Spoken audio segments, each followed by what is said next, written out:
Good morning, good afternoon, and good evening to everyone joining from different parts of the world. Welcome. My name is Catherine Matolo, and I'll be a moderator for today's online launch of the Application of GIS in Conservation Mapping course, themed towards the achievement of Target 3 of the Global Biodiversity Framework. Some house rules before we start. Please keep your microphones muted unless speaking. Use the chat box for any comments or questions, and this session will be recorded for those who cannot join the live or will join the live later. Great. So to get us started, I'd like to invite Mr. Michael Ngugi, the Geospatial Data Technologies Manager, to give us a brief about RCMRD and the Convention of Biological Diversity Mandate. Mr. Michael, karibu, welcome. Thank you very much. Thank you, Catherine. Welcome, our dear colleagues and participants. As you have heard, my name is Michael Ngugi Kimani. I'm the Geospatial Data and Technologies Manager here at RCMRD, and it's really a big honor to have all of you joining us in this particular online course that we are launching officially today. So I'll share with you a brief on what RCMRD is and the reason why we are so proud to be associated with the Convention on Biological Diversity. It's a mandate that we have been given by the United Nations. I'll be sharing with you those two perspectives. Then after that, we'll proceed. So RCMRD in full, it's quite a long name. We are called Regional Center for Mapping of Resources for Development. We normally abbreviate it as RCMRD. We are an intergovernmental organization made up and owned up by 20 member states, which are in the Eastern and Southern Africa region. We stretch from Sudan all the way to South Africa. Those are the 20 member states that make up RCMRD. We are a fairly old institution. We started off in 1975. So actually this year we are marking our 50th year anniversary. We were formed by two institutions. Our founding fathers are the African Union, as well as the United Nations Economic Commission for Africa. And our main mandate is to become a premier center of excellence when it comes to provision of geospatial technology as well as services, and we provide this to our member states and beyond. So that is really our core business. We deal with maps. That's what we enjoy dealing with, and we provide solutions and services based on that. We have 4 thematic areas that we normally address.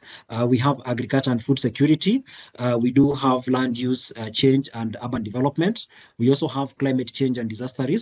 And the one that is mostly concerned with what we are doing today is ecosystem management as well as natural resource management. That's one of the 4 themes that we normally cover. And in this particular training, we'll be looking under which we'll be seeing under which theme does it apply for. Switching gears to a mandate that we have been given by the United Nations, it's called the Convention on Biological Diversity. The CBD is the COP wing of biodiversity conservation. You may have heard of COP-related meetings that occur globally on issues to do with climate. So the one that deals with issues to do with biodiversity conservation is called CBD, Convention on Biological Diversity. So last year we were appointed as one of the technical support centers to cover or to support the parties in achieving the global biodiversity framework targets. We have 18 centers that were selected worldwide. 5 are in Africa, and our institution RCMRD covers the Eastern Africa bloc, and we are really proud that this particular initiative or this particular mandate is meant to, support the countries in achieving their global biodiversity framework. Just to mention, the global biodiversity framework, it has about 23 targets. And in this particular training that we are launching today is going to be addressing Target 3. Target 3 looks at issues to do with conserving our land, conserving 30% of our land, waters and seas, specifically for biodiversity related issues.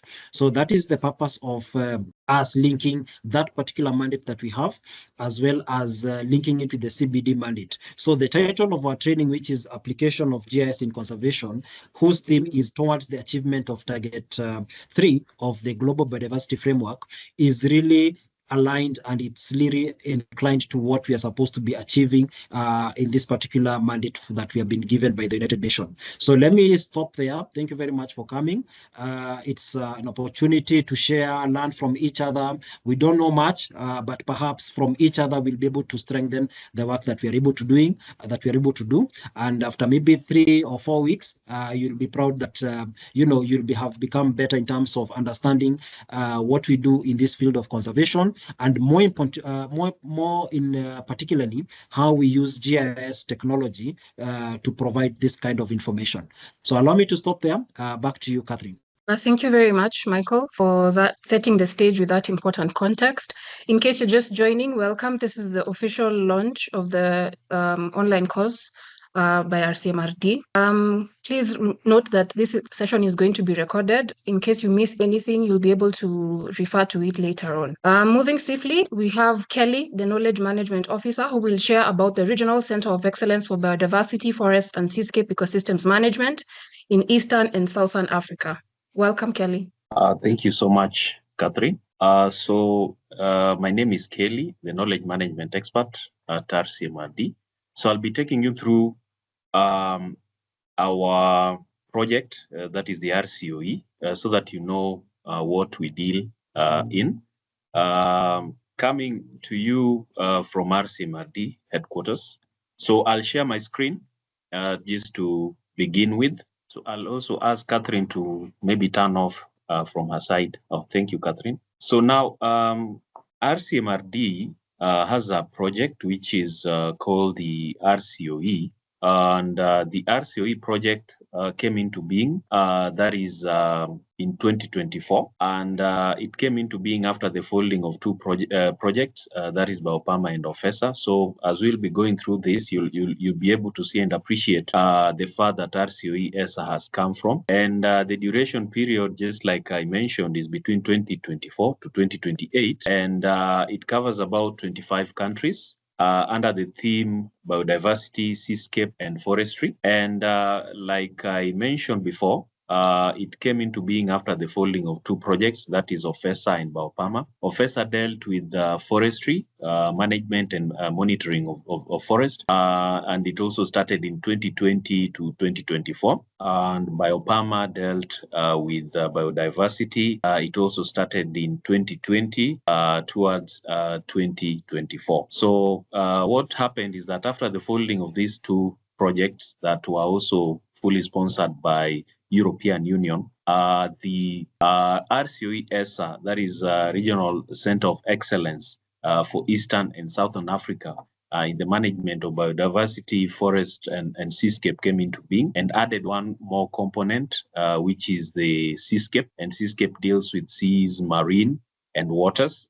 And as my colleague has mentioned that we are dealing with Target 3, and Target 3 talks about conserving 30% of seas, lands, and waters. So like I mentioned, it covers three themes, that is forestry, biodiversity, and seascape. And the key objective here is to ensure that forest, biodiversity, and seascape ecosystems are sustainably managed so that they continue to provide good services throughout the well-being of the population and provide improved and updated information for critical decision making. Now, specific objectives under this, one is to make the RCE-ESA a major point of reference. Like we also have a geoportal in which the policy decisions are made through, the information that has already been updated, and also improve cross-sectoral and cross-regional coordination and strategic steering of the RCOE to address science, technology, and innovation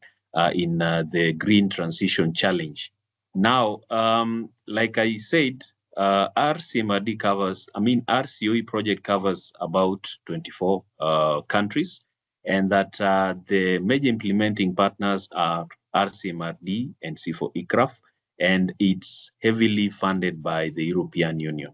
Some of our key stakeholders are the conservationists, research and academia, biodiversity experts, forest experts, as well as environmentalists and seascape and marine experts. And just a bit of, the audience that I've talked about, the government, academia, regional blocs, and international and knowledge institutions, as well as stakeholders in conservation, research, and climate. We also are working with some of our regional partners, and we align to their environmental priorities. And they include the IOC, the SADC, the EAC, as well as the IGAD. And our key activities here, because these are the major consumers and providers of data, is that we do regional information systems. Like I've mentioned, we have the GeoPortal. We do capacity building and technical support, resource mobilization. We come up with policy briefs and insights through some of the activities that we conduct on capacity building. We do data sharing framework updates, as well as MOUs with participating countries because of the resource mobilization that I've also mentioned. And then we also engage in strategy as well as knowledge management. Now, notable activities and programs. One is the Data Information Engagement Workshop that was conducted in Kenya, that is in 2024, as well as the Marine Seascape Ecosystem Management Data Information Workshop in Tanzania, and the most recent climate sensitization workshop that was done this year in Kenya. So the conclusion of these workshops, one, is that we have shared ecosystems across borders that require coordinated management efforts, and that the countries must actually collaborate and come together so that in terms of data collection for ecosystem management as well as conservation, so that weak regional governance can also be taken care of, because these are issues that escalated, came up from these workshops that we really need to look into. And we also had something to do with limited data standardization and sharing, as well as exclusion of indigenous communities. But the good news is that during the COP16, the indigenous and local communities were actually recognized, and we have a fund for that. So I would like you also guys to go and log into the CBD UN Biodiversity website and actually find out about this, because it's something that is good to look forward to. And then underutilization of technology, as well as lack of sustainable financing. My colleague has also touched on our role as a CBD Technical Support Center. I just want to brush through that. Being among the 5 chosen technical support centers, we provide the one-stop service center for access of technical and scientific knowledge, information, and data expertise, tools, and other resources, as well as strengthen capacity for the regional and sub-regional, as well as national institutions through joint research and development programs. We also mobilize resources to provide timely and targeted support for projects and activities that address these specific needs. So, we also cover around 11 countries, that is from Comoros to Zambia. And priorities and planned activities here are conducted a needs assessment, linkage to existing programs, as well as resource mobilization and collaboration efforts that were explored. And just to mention that we recently signed this agreement on 18th of July, 2025. There is a colleague that will also go through the 23 Kunming-Montreal Global Biodiversity Framework targets. I just wanted you guys to also have a look at what we are dealing with, Target 1 to Target 23. However, we are focusing on Target 3. And some of our issues that probably will come up under Target 1, 2, 3, and even 21. We recently also launched a map book. There's a colleague of mine that will also take you through the map book, being a centerpiece publication of the RCE-ESA for biodiversity, forest, and seascape ecosystem management, and launched on 16th. Being part of a knowledge product for the Target 3, as well as covering so much in terms of what we've done, special coverage on RCMRD at 50, because one of my colleagues talked about that, Adventure Hub, and also contains 3 ecosystem pillars, 60 high resolution maps, 24 countries, as well as 13 conservation topics. There's a colleague of mine who will definitely delve into this so that you also have a glimpse of what we've been up to in terms of knowledge product. We also had other relevant events and activities. IMET workshop that took place on 16th to 20th. And it's actually a decision support tool for planning, monitoring, evaluation process to improve PAME. And recently, we also, conducted this assessment in Naibunga. So probably also some of my colleagues will mention this. Other activities are celebration of our 50th anniversary, as well as the RCMRD Arts and Maps competition, which is also ongoing, as well as RCOE community, which was also put up. Some of our tools in terms of icons, what actually defines us in terms of our brand, we have the Arts and Maps, Geoportal, Multimedia, Mapbook, as well as community, sports, comic, all this under one roof, so that we also brand ourselves and also be able to present some of the items and key actions that we do at RCE-ESA. Some of our collaborative efforts and contributions, one in SOPACA report, that is the state of protected and conserved areas in Eastern and Southern Africa, as well as Protected Planet Report 2024. Thank you so much, guys. And as you proceed with this, I want to wish you all the best. Back to you, Catherine. Thank you very much, Kelly, for that insight. We will now hear from Jacqueline, the Policy Engagement Specialist, who will take us through the recently launched RCOE Mapbook Volume 1. Welcome, Jacqueline. Good morning. My name is Jacqueline. I'm a Policy Engagement Specialist here at RCMRD, and I'll be taking you through our recent item that we've managed to produce under RCOE projects, that is the Mapbook. I'm sure most of us have come across it. And the idea is to make sure that even as we go through this course, we are able to interpret these maps correctly and even come up with similar maps. So the book is mainly a comprehensive visual resource. It is meant to showcase various geospatial data, even thematic maps and analysis of the work that we are mainly doing at RCOE. So I won't go into detail of what RCOE is doing. Kelly has done that. So under the three main themes, that is biodiversity, seascape, and forest, we've managed to showcase all this data. Yes, and the idea is actually to make sure that the maps are not just visual things, that people are able to interpret them and even support evidence-based decision-making across our scope, that is Eastern and Southern Africa. So the map book mainly contains over 60 high-resolution maps, that is within our 24 countries, Eastern and Southern Africa. The themes are the biodiversity, forest, and seascapes. And on top of that, we've also managed to come up with identify also our indigenous communities distribution within our scope. In terms of key highlights in the map book, we have showcased biodiversity hotspots, a comprehensive analysis of our conserved and protected areas, transboundary conservations. Also tried to identify critical gaps where they exist in terms of protection coverage, and even looked into the progress of the 24 countries in achieving the global biodiversity framework targets. So maybe a deeper look into some of the maps and what they inform us. So an example is this map.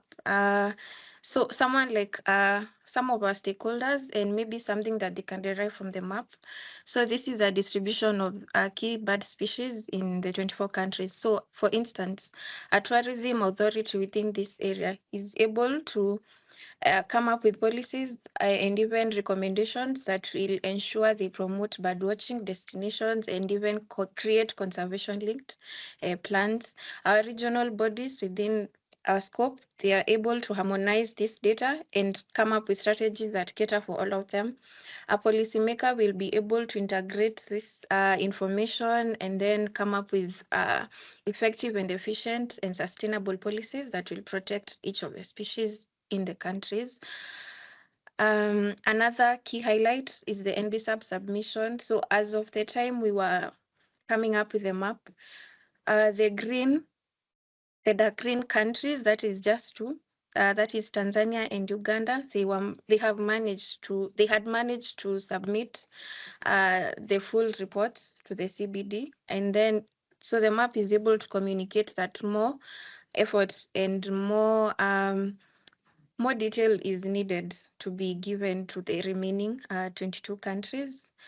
Another one was the submission of the national targets. So as of June, most of the countries, that is 22, had already submitted. So we can see, even though they have not submitted the actual reports, they have managed to submit targets.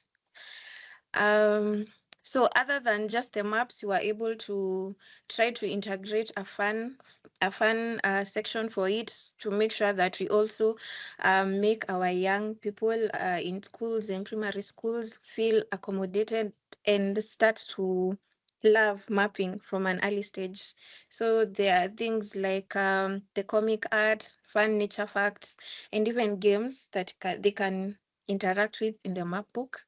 We also did a special coverage of the RCMRD at 50, which maybe some of us attended. That is in June.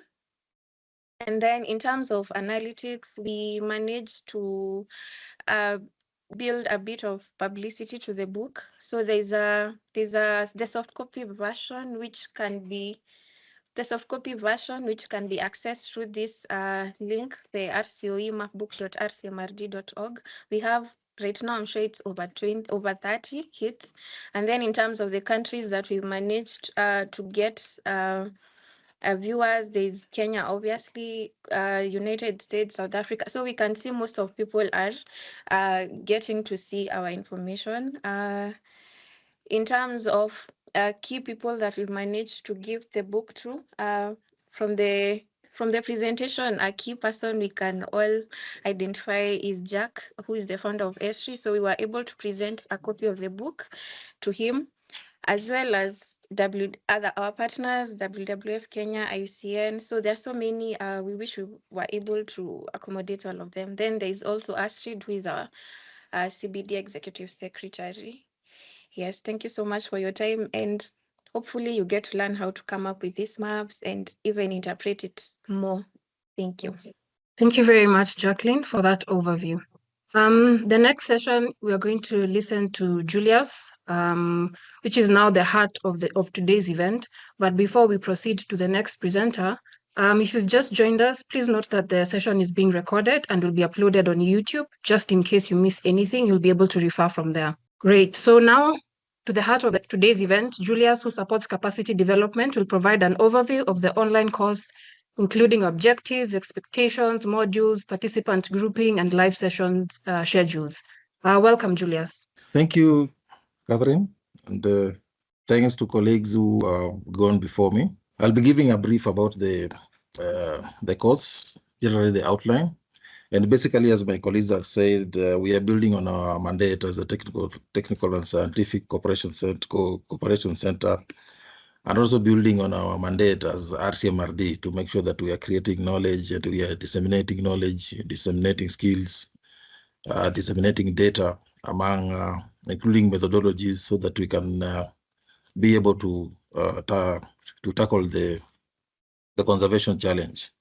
So basically, this will be a hybrid course where we'll deliver content. Of course, it is a self-paced training where different stakeholders will attend the course online. We'll do support through that. We'll have some technical online sessions where we'll have one-on-one interaction with the different users, different participants. So what are the objectives of the course?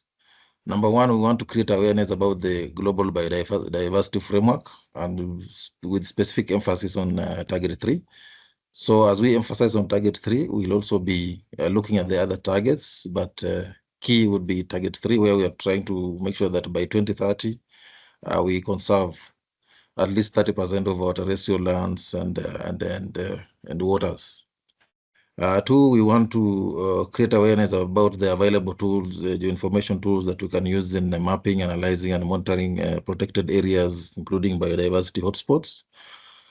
Of course, we want to help different stakeholders track land use changes and the threats to biodiversity, and also try to measure how effective efforts are towards conservation. We want to create awareness or enhance skills in remote sensing data collection, monitoring, and for monitoring of our ecosystems. Of course, we'll integrate things related to spatial analysis, specifically for biodiversity. Then one key output that we are looking forward to as we roll out these courses to ensure that our users, stakeholders, can be able to make informed decisions based on the use of geoinformation systems while integrating Earth observation data. So who are the target groups? We are talking about of conservation professionals, experts in the geoinformation field, different institutions, government related to conservation, researchers, policymakers, development partners, among others, who have interests in the application of geoinformation towards conservation.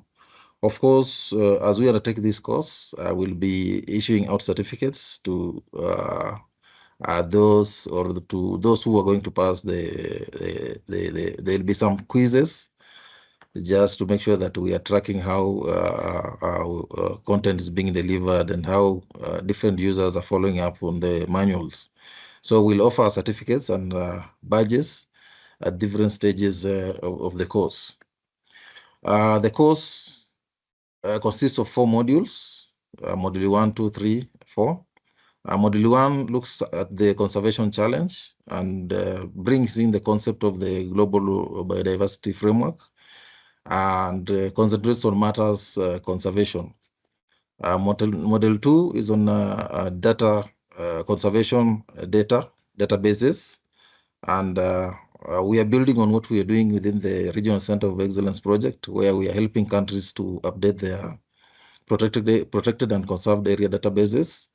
So on module 2, we'll be taking our participants on different schemas, how to access the data sets, how to clean them, how to update, including how to host the databases within the geoportals and dashboards. Module 3, we talk about mapping, and specifically we are looking at now visualizing what is happening on the ground in terms of monitoring our habitats.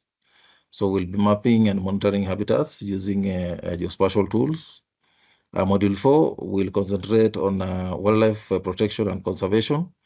And basically here we'll be trying to track some of the risks that are affecting our ecosystems, affecting our species, affecting biodiversity across the board. So basically, based on we did a survey, and we managed to categorize our participants into 4 groups. Group number 1 consists of beginners, those who don't have any skills in geoinformation, but are willing to learn. Group 2, it has intermediates, those who have heard of geoinformation but have not really gotten deeper into it. Group 3 consists of advanced experts. These are people on the ground. They have the skills, they have the knowledge, but they would like to enhance whatever they have going forward. Then we have experts whom consist of group 4. Basically, these are players in the field who have the knowledge, the skills, and they want to enhance the knowledge and skills, their knowledge and skills going forward. We're delivering, as I had said, the training will be delivered online, but we'll support, we'll have live sessions every Tuesday, Wednesday, and Thursday. Remember, the course kicks off tomorrow, but users are free to attempt the course at their own pace. But every Tuesday, Wednesday, and Thursday, we'll be having 1-hour technical backstopping sessions to support the different users, different participants. The timings are, we'll be doing, of course, two sessions per day, one in the morning and one in the afternoon. The morning session will be from 10 to 11 East African time, every Tuesday, Wednesday, Thursday. The afternoon session will be from 13 hours to 14 hours EAT for the 3 days, Tuesday, Wednesday, Thursday. Of course, we'll be supporting. There's an e-learning platform where we are pushing all the resources, videos, PowerPoints, PDFs, manuals, data, plus the quizzes, where our participants will be allowed to access the materials at their own pace, complete the exercises, complete the sessions, get the badges, get the certificates as we complete the course.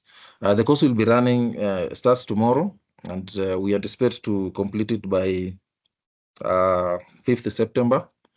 So just to encourage participants that let's work within the training window so that we deliver the training. Yeah, thank you very much. Wishing you all the best as we look forward into undertaking this course. Thank you very much, and all the best. Thank you, Kate. Thank you, Julius. That was a comprehensive introduction. I'm sure we are going to get questions. If you have any questions, please submit them in the Q&A and we will be able to get back to you. Right, so to ensure smooth participation, Joseph Ndana, the GIT specialist, will now guide us through the platforms we'll be using. Welcome, Joseph. Thank you, Catherine. My name is Joseph. I'm a GIT specialist at RCE-ESA. I'll be taking you through some of the platforms that you'll be interacting with. And confirm if you can see my screen. Okay. So we will be recording all the live sessions, as you have heard, on Microsoft Teams. All the sessions will be done through Microsoft Teams. You will get the access links for each session that has been, and it will be posted on the e-learning. You will be able to see where you'll be able to access the links. The links will also be sent to your email, the email that you have shared with us, and keep looking out for them in your inbox. And as you have indicated, you can always watch the sessions later, and they will be added under each respective course item. On the day of the session, you just simply log into your e-learning and go to the course and click the link at the general section. I'll show you where the general section is on the course. We would like to remind you, make sure that you have your e-Teams, that you have your Microsoft Teams installed. If you don't want to install it, you can just access the Microsoft Teams through your browser. Make sure that you test it before the session and that it's working. We advise you to join the session a few minutes early to allow for smooth start, and of course, keep checking your emails for the links shared. I would like to take you now to the e-learning where the actual material for this course will be posted. And once you log in, if you go to the landing page, you will find the homepage right here. Once you log in with the credentials that we have already shared with some of you, and some of your credentials will be coming shortly after this. You will find your course that you have been enrolled into. You click on it, and once you are there, you will be able to view the content of this course. And from here, any announcements that we have will be coming under the announcement section. This is the general section. You can click any links that you want to share. You'll find them right here, and you'll be able to see. For instance, right now we have joined our community. This is the link to our community, and some of the content will be shared on our community platform. The link for today is right here, and it will be here, and then we will upload the recorded session again here and share the link. For the other platforms that we'll be using, you will require to download the applications. We will post those links right here. They are right here, ArcGIS Pro, and then the RCMRD, and the manual is right here, how to activate. And we will be covering that shortly. We'll be covering how to go about that shortly. We'll give just a brief highlight of that. And this will be we have 4 modules as being highlighted, module 1 up to 4. And under each module, you'll be able to see the content. So just to brief you that each content will be activated after you finish the previous one. For instance, the first module, you can see it's available today from 2:30 p.m. After this session that we are having, then at 2:30 it will be active. So the officially training starts tomorrow, but the material will be visible starting this afternoon at 2:30. Once you finish one item, then it unlocks the next item. So you just go sequentially all the way down, cascading all the way to module 4. And under each module, you'll be able to view the certificates. Once you finish each module, you'll receive a certificate and a badge in your emails as has been indicated. Remember to mark any item that you have done as mark as done, so that is marked as complete, and complete the quizzes. You can also check your dashboard and you'll be able to see your calendar, any upcoming quiz that you have not completed. You'll be able to see it here. Any upcoming quiz that you're supposed to have completed also will come up here. We'll add more items to be more interactive. And you can always find your courses under My Courses right here. You'll be able to see all the courses. The course for this particular one is the Application of GIS in Conservation Mapping. You'll be enrolled into it. You can also go to your profile right here. And once you go to your profile, you'll find your details there. We encourage you to go to Edit Profile and change your name, because we are registering you based on the details that you shared. So we just want to mention, we might not get your first name and your last name correctly. You can always go to your profile and edit that and change any details that you want. Again, for any badges that you receive, they will appear here in your profile. That's where you can find them. And any certificates that you get also will be added here. So these are just test certificates. You can click it and download it, but again, it will be sent on your email. So with that, I would like to end it there and say that is the main, essentially, how you'll be interacting with the platform for e-learning. Thank you. Over to you, Catherine. Thank you so much, Joseph, for that. So next, let's now move to the mapping tool segment with Isaac. Okay, thanks, Catherine. Thanks, Joseph. Good morning. My name is Isaac Fadamula, Geospatial Systems Developer. So I'll just be giving a brief overview of the tool that we'll be using for mapping. So in our training, we shall be having Module 1, Module 2, Module 3, and Module 4. So the first two modules will be entirely on ArcGIS online platform, which is powered by Esri Inc. or Esri Global.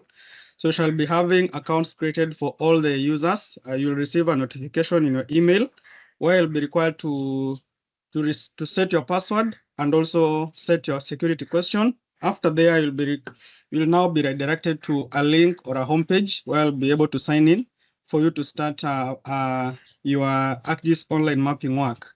That is for Module 1 and 2. So we shall also be using it to develop some dashboards and some story maps. So during the story maps and dashboard development module, we shall be utilizing the ArcGIS online platform. And another application we'll be using in our training will be ArcGIS Pro.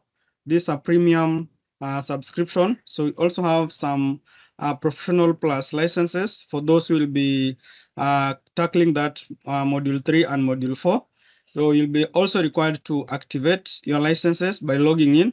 And you'll be able to download the application either through your settings licenses section once you log into your ArcGIS online account, or we have already provided that link within the e-learning platform.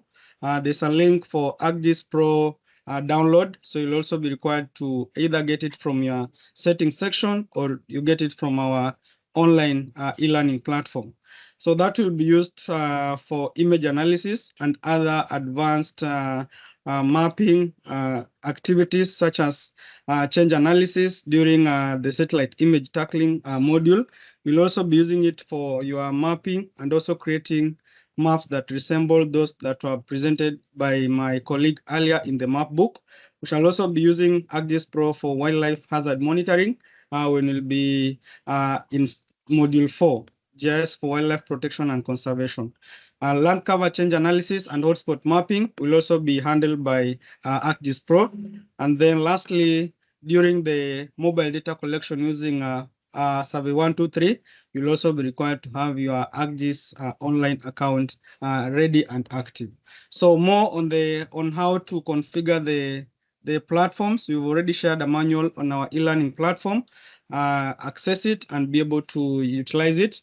Once we shall send you the accounts today, later in the day, and the activation steps. So thank you so much. See you in the training. Over to you, Catherine. Thank you so much, Isaac. If you have any questions, I'm seeing in the chat people saying they didn't hear something. Please note that the session is being recorded. Once we are done, we will upload it on YouTube, and you'll be able to get whatever you've missed on there. So please follow us on YouTube, subscribe to our channel, and you'll be able to get the recording. Right. So finally, in this session, we have Abigail, our Communications and Outreach Officer, who will speak on the community and collaborative engagement. Welcome, Abigail. Thank you, Catherine. As you've heard, my name is Abigail Sung. I'll take you through the platforms that you can use to engage, including sharing spatial knowledge, as well as observation, insights. So these are just opportunities where you can continue engaging during and even after the training. So we have our LinkedIn platform, Regional Center of Excellence, RCE, for Biodiversity, Forest, and Seascape Ecosystem Management, as well as our RCE community. You can access our RCE community by registering on it. So you type in the URL, https://rcoe-community.rcmrd.org. And then when you type that, it will take you to the login, the homepage of the community. So what you do first, you register your username, email, password. Once you're registered, then you can be able to engage. So you can only be able to comment, reply, post, like, and so forth, as long as you are engaged on the platforms. So this is how the platform looks like, RCE-ESA community. Specifically, content regarding this course will be posted under trainings and workshop online courses, and you can go through it.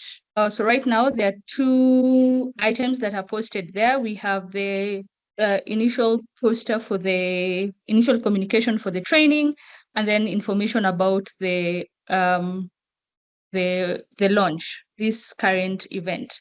So once you're here, you can just click on a new topic and start a conversation, or you can as well click on the specific content that has been posted, reply, mark as read, like, and so forth. So this is basically how the community looks like. And this is also where we'll be able to share links to the content that will be shared during the course of this training. Thank you, Catherine. Right. Thank you so much for that, Abigail. It is now my pleasure to welcome our chief guest, the RCMRD Director of Capacity Building and Training, Mr. Julius Gishohi, to share his remarks. Welcome. Thank you. Good morning and welcome for this opportunity. And I take this opportunity to thank the organizers of this training and also the sponsors, that is the European Union, and also everybody who has registered for this training and those people who are attending, who have managed to attend for this day. I will take this opportunity to encourage especially the participants who have taken this course. This is a course that is very important to your life and to the life of all the organism or everybody who is living on this earth. One of the other things that I would also want to take it up is that GIS has become a tool that can be able to make everybody achieve his or her goals and also be able to move us from where we are to a better life for the future. So I will encourage you to take the course right from the start up to the end. I can actually be able to see that almost more than 500 participants are already on. And since the opportunity gives those even who are not able to attend now, maybe due to their structures, they can be able to attend any other time and be able to continue. It is important to also note that everybody who attends will be given a certificate, but the most important part is actually to get the skills and be able to use them and utilize them for a better world. because that is the whole thing of this course, and the biodiversity is key to each and every living creature. So I'll welcome you, and I would want actually to tell those the trainers to be able to use this opportunity to make sure that the participants get what they want to get, and they're able to question. This is an engagement.